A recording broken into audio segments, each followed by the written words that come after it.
शलभ जी से एक बार मैं इस पर क्विक रिएक्शन ले लेती हूँ। शलभ जी, ठीक है, आपने सुना प्रेम जी की भी यहाँ पर बात को, और आपने सुना 1 सेकंड धर्मेंद्र जी की भी बात को। यहाँ पर आपका एक क्विक रिएक्शन मैं यहाँ पर चाहूंगी, और साथ ही 1 सेकंड सर, 1 सेकंड एक कर एक सेकंड शलभ जी का ऑडियो ऑन एयर कर गया। जी हिमानी, हम लोगों ने तो अभी तक यही सुना था कि अशफाक उल्लाह खां शहीद हैं, सरदार भगत सिंह शहीद हैं, चंद्रशेखर आजाद जी शहीद हैं, हमारे मनोज पांडे कैप्टन या विक्रम बत्रा ये लोग शहीद हैं। समाजवादी पार्टी जो नेताजी के ज़माने की पार्टी थी, वो लोहिया जी की बात करती थी, वो जेपी जयप्रकाश नारायण जी की बात करती थी, बाबा साहब की बात करती थी। लेकिन ये नई समाजवादी पार्टी है जिसके लिए शहीद और महापुरुष कौन है? तो अतीक अहमद। शहीद और महापुरुष कौन है? तो आपके मुख्तार अंसारी।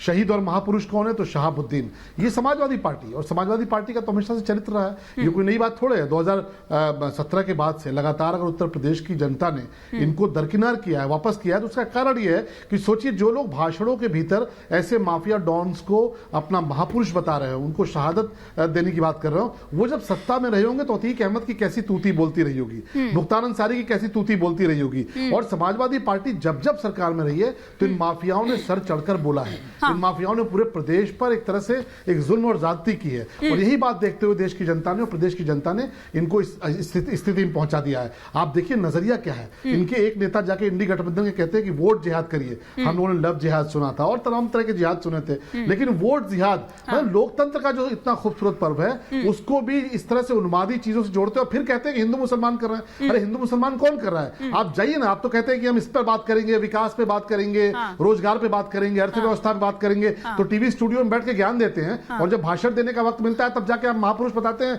अपराधियों को, माफियाओं को, गुंडों को, वोट जिहाद की बात करते हैं। तो हिंदू मुसलमान कौन कर रहा है? ठीक है, धर्मेंद्र यादव जी कुछ रिएक्ट करना चाह रहे हैं, क्विक रिएक्शन, फिर मैं रंगरेज साहब का रुख करूंगी। शलभ जी को शायद ये नहीं पता है, गुजरात के अंदर जहां से गृह मंत्री आते हैं, देश के प्रधानमंत्री आते हैं, 41,000 महिलाएं लापता हो गई हैं। उसका हिसाब भारतीय जनता पार्टी के पास नहीं है, गृह मंत्री के पास नहीं है, प्रधानमंत्री के पास नहीं है। अब कहेंगे एनसीआरबी के आंकड़े भी झूठे हैं, तो ये तो भारतीय जनता पार्टी का असली चरित्र है, इसके बारे में क्या बात करें। अगर मैं मणिपुर की बात करूंगा कहेंगे वहां की बात मत करो, उसके बाद अगर हम IIT BHU आ जाएंगे बोलेंगे वहां की बात मत करो, कर्नाटका चले जाएंगे बोलेंगे वहां की बात मत करो। तो भारतीय जनता पार्टी खुद भी मुद्दे पे नहीं आना चाहती। उसे पता है कि जो अग्निवीर की आपने भर्ती निकाल दी, अपना तो 12.5 साल तो मुख्यमंत्री रह लिए, 10 साल प्रधानमंत्री रह लिए, और युवाओं को बोले अच्छा ठीक है, मैं इस पर शलभ जी से तो जवाब लूंगी। धर्मेंद्र जी, वाकई आपको पता है ना जिया और रहमान ने क्या कहा है? क्योंकि आपने कहा है कि हम उनके साथ खड़े हैं।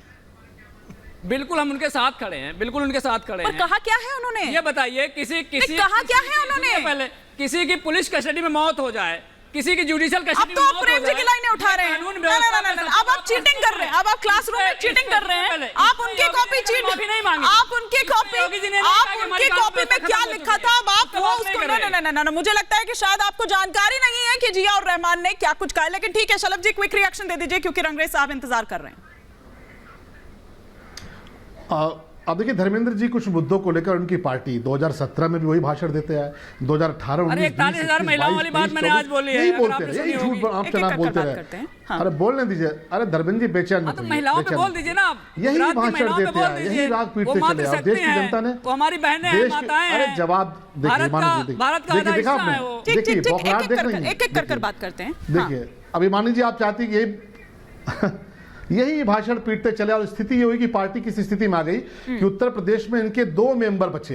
आज इन्होंने जो कैंडिडेट बांटे हैं, कैंडिडेट आप देख लीजिए किसको बांटे हैं, केवल एक परिवार के लोग चुनाव लड़ रहे हैं, केवल समाजवादी पार्टी के लोग चुनाव लड़ रहे हैं, और कोई इनको ओबीसी समाज में और दूसरा व्यक्ति नहीं मिलता है। ये बात किसकी करेंगे? और पूरे चुनाव को ले जाना किधर चाहते हैं? क्योंकि इनको पता है कि ये विकास के मुद्दे पर वोट नहीं मांग पाएंगे। क्यों? क्योंकि देश की जनता मोदी जी के साथ खड़ी है।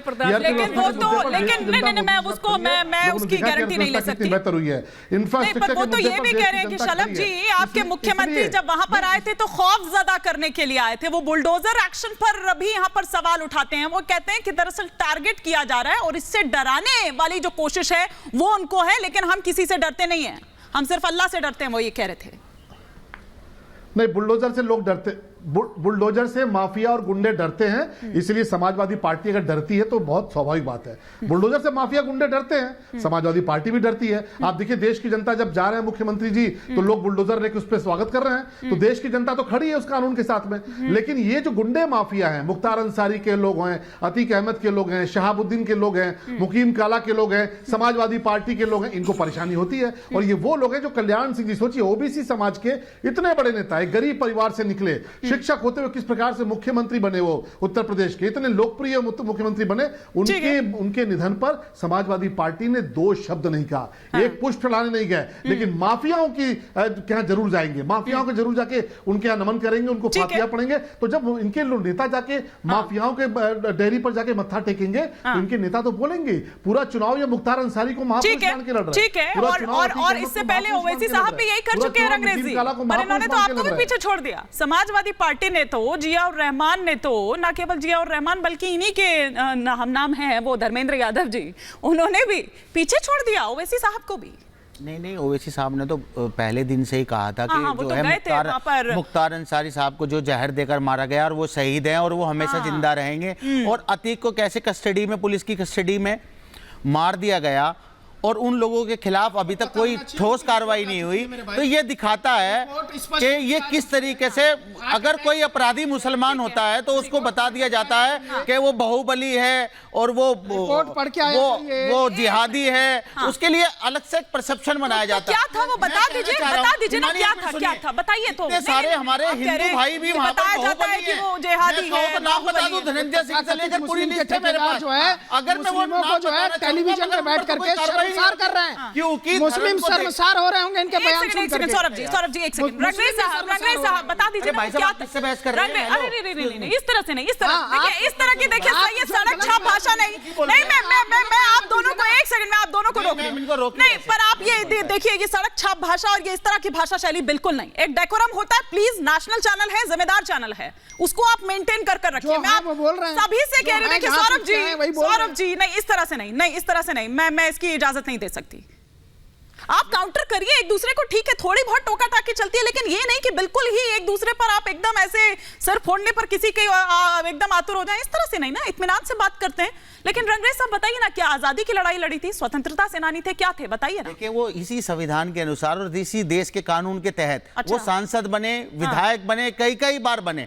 यहाँ की आवाम ने बनाया है ना, क्या मुसलमानों ने सांसद बनाती है? सारे जितने वोटर होते हैं वो सब लोग चुनते हैं। अगर तुम्हें, और ये बार बार जो योगी जी बार बार कह रहे बुलडोजर की कार्रवाई को, मैं कहता हूं बुलडोजर की कार्रवाई को कौन सी कानून की किताब में लिखा है कि बुलडोजर की कार्रवाई होनी चाहिए? मैं एक मिनट, अगर कोई मुसलमान होता है तो उसके खिलाफ तो आप जो है बुलडोजर की कार्रवाई हो जाती है। अगर कोई हिंदू भाई होता है तो उसके खिलाफ बुलडोजर की कार्रवाई नहीं होती। अगर मैंने अपराध किया है, सजा सिर्फ मेरे को मिलनी चाहिए, ना कि मेरे पूरे परिवार को मिलनी चाहिए। ये मैं बार बार कह रहा हूं। और योगी जी के पास कितने केस थे उनके पास? ठीक है, मैं ऊपर सरकार आई, उन्होंने अपने सारे केस वापस ले लिए।